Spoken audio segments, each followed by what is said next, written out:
లేకపోతే ఇంకో పార్టీకి వెళ్ళడానికి ఉండదు. ఐఏఎస్ నాకు నచ్చలేదు కాబట్టి ఐపీఎస్ వెళ్ళిపోతాను, ఇలాంటివి కుదరవు వాళ్ళకి.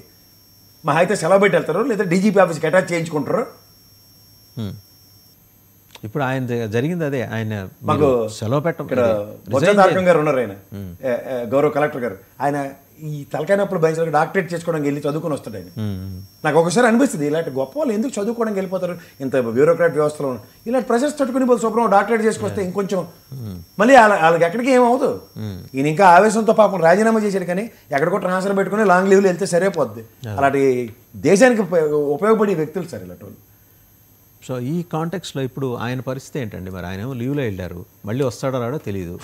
ఆల్రెడీ విధులకు హాజరు కాకపోవడంతో ఆయన పిలిపించి డీజీపీ గారు మాట్లాడారు పాపం.